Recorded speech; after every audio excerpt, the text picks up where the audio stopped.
విద్యా సంస్థల కాకుండా వ్యాపార సంస్థల మాదిరిగా వ్యవహరిస్తున్నాయని ఆంధ్రప్రదేశ్ స్టూడెంట్ జేఏసీ రాష్ట్ర ప్రధాన కార్యదర్శి బి సాయి కిరణ్ యాదవ్ ఆరోపించారు. గురువారం బొబ్బిలిలో ఏర్పాటు చేసిన విలేకరుల సమావేశంలో ఆయన మాట్లాడారు.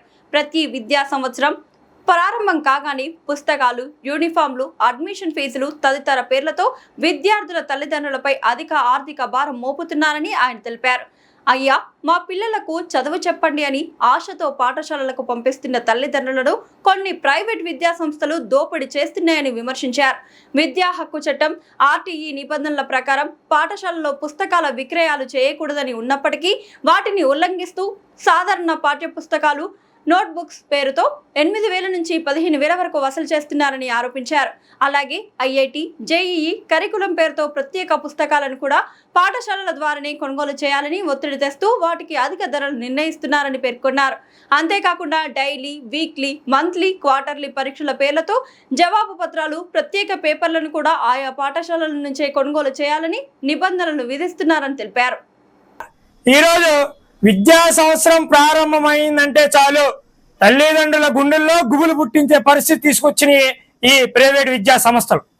ఏదైతే విద్యా సంవత్సరం ప్రారంభమవుతుందో వెంటనే పుస్తకాలని చెప్పి, యూనిఫామ్లు అని చెప్పి, షూలు అని చెప్పి, రకరకాల పేర్లు చెప్పి విద్యార్థుల తల్లిదండ్రుల జోబీల నుంచి లూటీ చేసే పని కనిపిస్తూ ఉంది.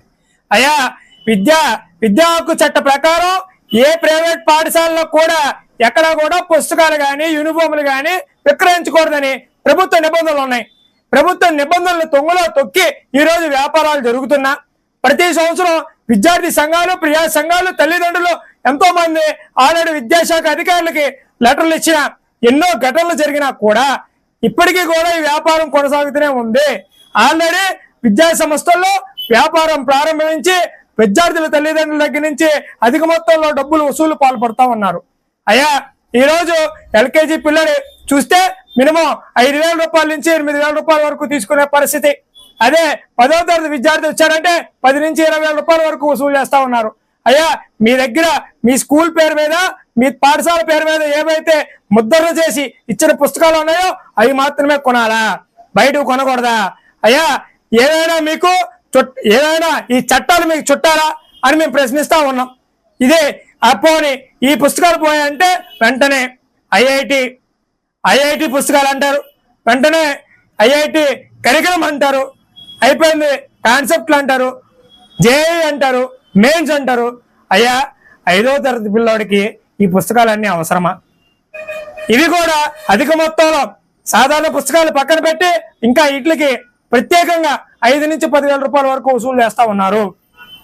అయ్యా డిఓ గారు, ఇవన్నీ మీకు చాలా సార్లు మేము తెలియజేయడం జరిగింది, అయినా ఎందుకు పట్టించుకోవట్లేదు? మీకేమైనా ముడుపులు అందినాయా అనేది మా సందేహంగా ఉంది. ఆల్రెడీ ప్రైవేట్ పాఠశాలలో వ్యాపారం ప్రారంభమైంది. విద్యా హక్కు చట్ట నిబంధనలు ఉల్లంఘిస్తే ప్రభుత్వ పాఠశాలలో పనిచేస్తున్న ఉపాధ్యాయుల మీద మీరు చర్యలు తీసుకుంటారు. ఏంటి, ప్రైవేట్ పాఠశాలలో ఉన్న వాళ్ళు ఏమైనా మీరు చుట్టాలా, బంధువులా? దేని గురించి అని వీళ్ళ మీద చర్యలు తీసుకోరు. ఏవైతే మేము గొడవ చేసి సీజ్ చేయించిన పుస్తకాలు కూడాను మీరు 2-3 రోజుల లోపలే వాళ్ళకి మళ్ళీ తిరిగి అమ్ముకునే పరిస్థితి తీసుకొస్తా ఉన్నారు. ప్రభుత్వ ముద్రించిన ఏవైతే టెక్స్ట్ బుక్లు ఉన్నాయో అవి ప్రైవేట్ బుక్ స్టోర్స్ లో కూడా అమ్మకానికి సిద్ధం చేస్తున్న ప్రైవేట్ యాజమాన్యాలు ఏవైతే ఉన్నాయో ముందు వాటి మీద చర్యలు తీసుకోవాలా. ఈరోజు